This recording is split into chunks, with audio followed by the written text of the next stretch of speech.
doing? All right, before we start, because this is muy importante, I'm going to take a picture for my show on Monday. So over here, smile. Over here, smile. Over there, I see you. And I see you. Hey, girl. You guys, I am so excited to be here at Tulane University. Thank you, President Fitz. Can we say thank you to our mama and thems that are sitting up there? Give a big wave. And hello, graduates. You guys, do you not love this city? How much do you love this city? I love this city so much. There's this gravitational pull that keeps bringing you back to New Orleans. So I know you might be a little sad today because you're thinking, I'm graduating, I'm leaving this great city, but I promise you, you will be back. New Orleans is a living and breathing place. When the city celebrates, you celebrate. When the city hurts, you hurt. And today, the city of New Orleans is celebrating the class of 2016, baby. All right, I have a question for you, and I need you just to raise your hand. Who has a job? No, not the parents. You have to have a job. I mean, your kids are at Tulane, for God's sake. Well, good for you, and good for you, and good for you. Who does not have a job? No, loud and proud. Loud and proud. If you do not have a job, do not worry. Do not worry. When I graduated college, I did not have a job, but I had a plan. I had one job interview an hour away from my house at a television station in Richmond, and I was going to get that job. So I bought a new green suit. It was green.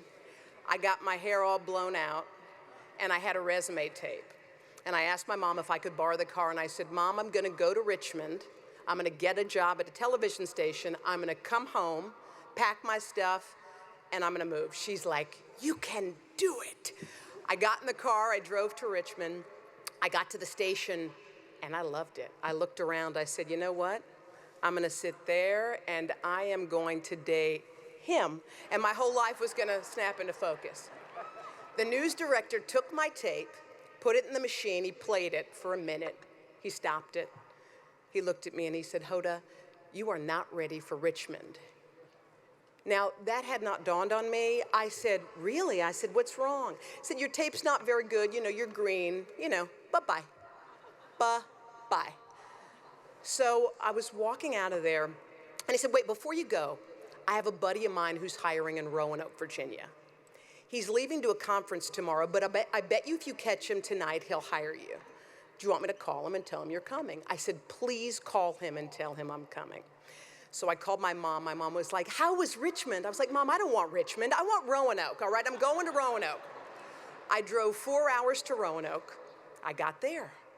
I looked around. I was like, all right, this is okay.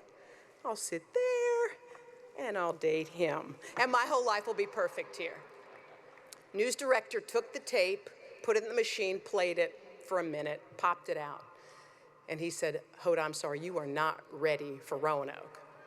I was like, who in the hell's not ready for Roanoke? I mean, it's Roanoke.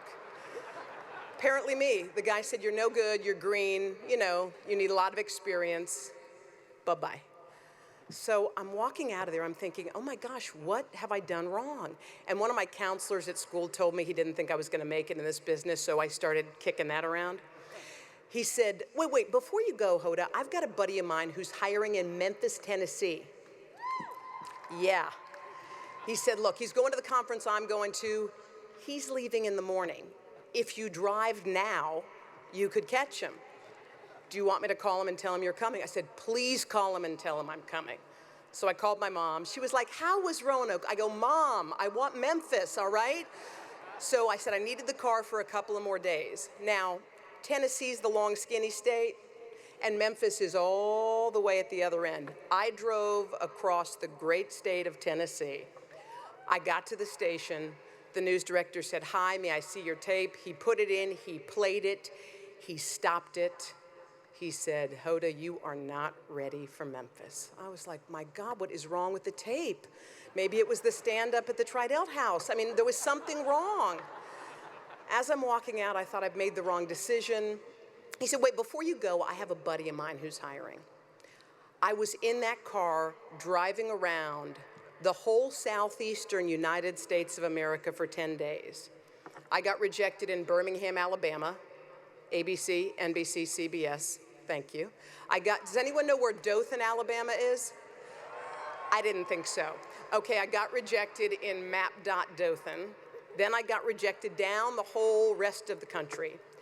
At the end of it, you guys, I had driven for 10 days, and 27 news directors said no to my face, okay? I was depressed. I was feeling terrible, and my mom needed the car, so I had to go home.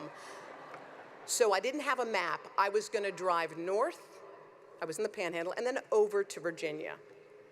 Well, I started driving around depressed, and I rolled into Mississippi, into Greenville, and there was a physical sign in Greenville, Mississippi that said, CBS, our eye is on you, Greenville, with an I.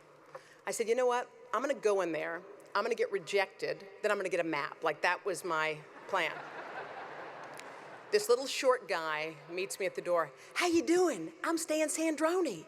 I was the sports director yesterday and I got promoted. I'm news director. I was like, okay, awesome.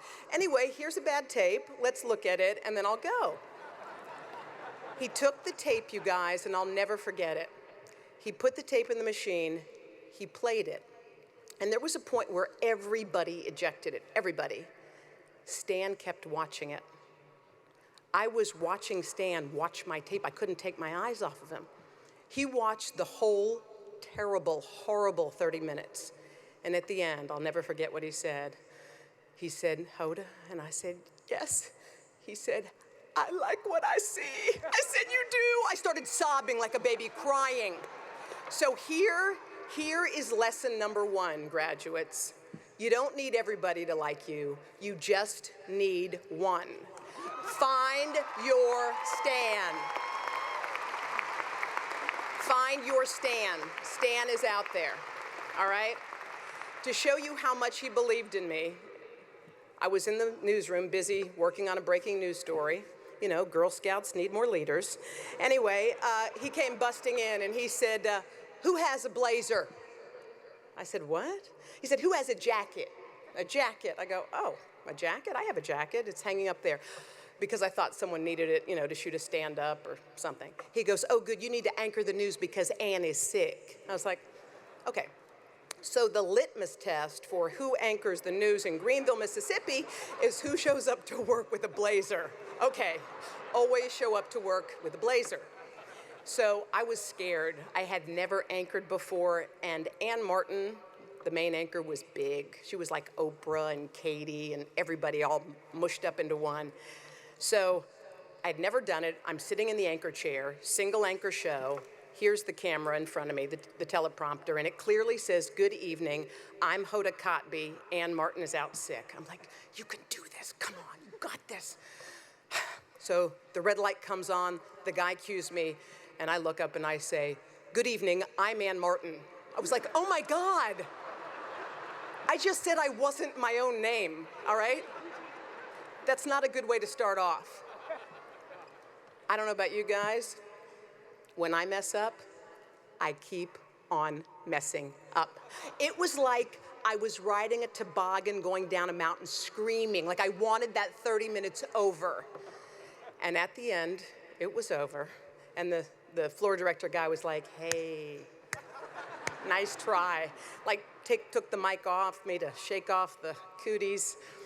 I walked into the newsroom to get fired, and Stan was not there. And I said, oh, God, now I got to wait a day to get fired in the smallest market in the country. This is horrible. So I like to carb load when I'm depressed. So I went to the grocery store, and I'm talking to myself. I'm going to get fired from Greenville, my first job. This is awful. And this woman walks up to me, and she looks nuts. I mean, her hair is like, when you see someone coming and you see crazy coming, like her hair was like this, and she had like 3 or 4 teeth. Anyway, she looked at me and she goes, oh my God. I just seen you on TV. I felt so sorry for you. I was like, oh my God, like the craziest person in town feels sorry for me. So I went in to see Stan the next day, and he's like, well, I seen that mess you did yesterday. It was horrible. Anyway, Ann's sick again, so why don't you give it one more go? He gave me a second chance. Now, fast forward years later, just a few years ago, they asked us to bring someone to Studio 1A who changed the course of our lives. And I brought Stan Sandroni. And here is lesson number 2. Do not forget the people who helped you. Never, ever, ever forget the people who helped you.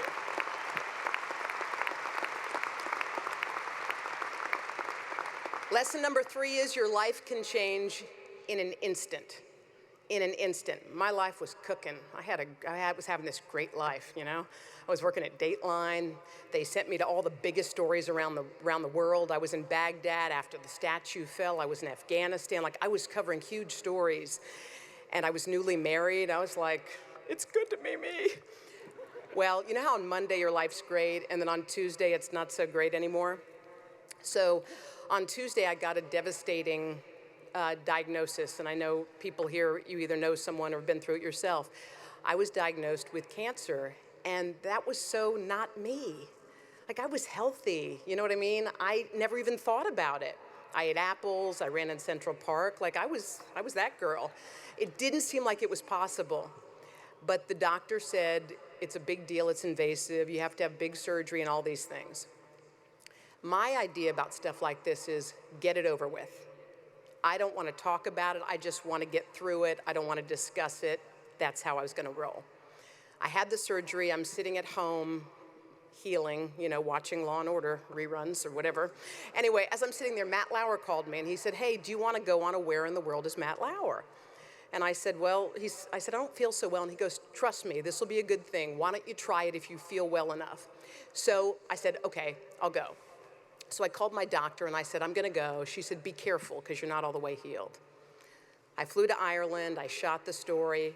I was getting on the plane to come home and I felt terrible. I knew I shouldn't have gone and I thought, oh, this was such a bad idea. I should have stayed. I'm like about to put my headphones in my ears because I just want to curl up. And I was like, right here, like right there. Here's your piece of advice number 4. The best advice you may ever get in your life might come from a complete stranger, okay? I'm right here, and the guy next to me goes, how you doing? I go, good, good. He goes, do you work on one of those shows? I go, yeah, I work on the Today Show. How's Matt Lauer? I go, Matt's nice. How about Al? I'm like, Al's funny. Oh my God, like I'm next to Jaws. Like, stop it all. But I like the guy, nice guy. So he's talking to me and he says, what's that on your arm? And I said, oh, it's a compression sleeve. He said, what's that for? I said, oh, I had a procedure and the doctor said I should wear it. He said, what was the procedure? I go, oh, well, I had an operation. Anyway, the doctor said I should wear it. He goes, what operation did you have? I go, oh my God. I said, okay, I had breast cancer, but I hope when you get off the plane you don't say, oh, I sat next to a girl with breast cancer. He said, what is wrong with you? He said, breast cancer is part of you. It's like getting married, going to college, working at NBC. He said, let me give you some advice, and you can go to sleep. So here is lesson number 5. This is what he told me. I'll never forget it. He said, don't hog your journey. It's not just for you. He said, think of how many people you could have helped on the plane ride home. He said, you can put your stuff deep in your pockets and take it to your grave, or you can help someone, choice A or choice B. So for Ken Duane, the guy on the plane, here are the next 2 lessons, 6 and 7. Number 6 is, I learned that my life has margins, and it's to be valued and not wasted. So I stopped wasting time. I hold on so tightly to the things I love, and I got rid of the things I didn't. So I got divorced. Anyway, stuff happens, okay? Lesson number 7. If you survive anything in your life, who cares what it is, an illness, a loss, your parents split up, it doesn't matter. Whatever your cross to bear is, if you are still standing, even if you're teetery, you get 4 words. You get, you can't scare me. Those 4 words are so powerful, you guys. After I got sick and got better, I did something I never thought I would do. I was working at Dateline, and I knew there was a new hour of the Today Show starting. I always waited to get noticed at work. I was one of those people who worked really hard. Here I am, working hard. Maybe my boss is gonna give me a raise. You know, I'd just sit there thinking he was coming. So I said, you know what I'm gonna do? I'm gonna go ask for that job.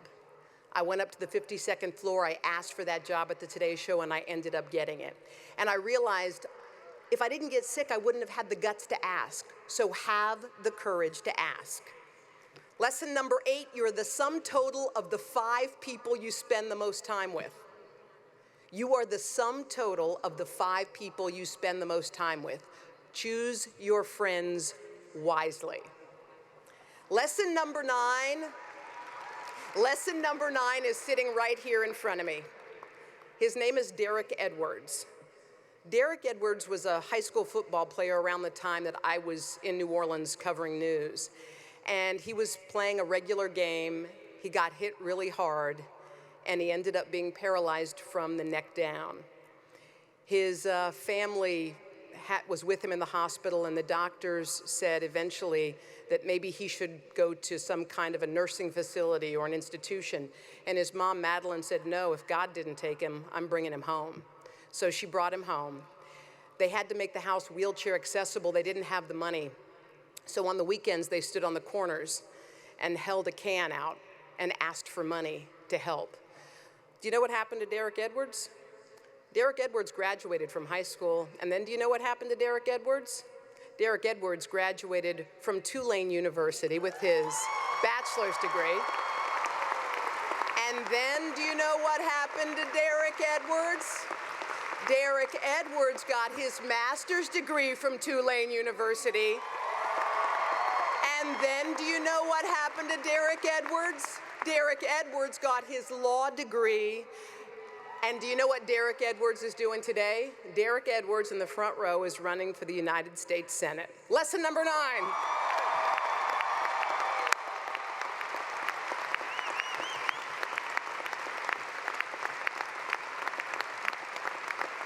And my final lesson for you guys is, remember how I told you that this is like your second home, you're always gonna be home?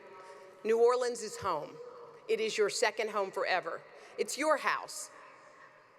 Say on 3, this is my house. 1, 2, 3. This is my, no, you can, come on 3. 1, 2, 3. This is my house. Y'all say it pretty good, but I don't think anyone says it better than Flo Rida. Hello, hello. And you know where I live. Yeah, you know what we is. Come on. Sometimes you gotta stay in. Welcome to my house. Baby, take control now. We can't even slow Come on. down. We don't have Come to on, you go know it. wild. Welcome to my house. Play that music too now. Show me what you do now. We don't have to go wild. Come on. Welcome to my house. Come on. Welcome to my house. The class of 2016, go get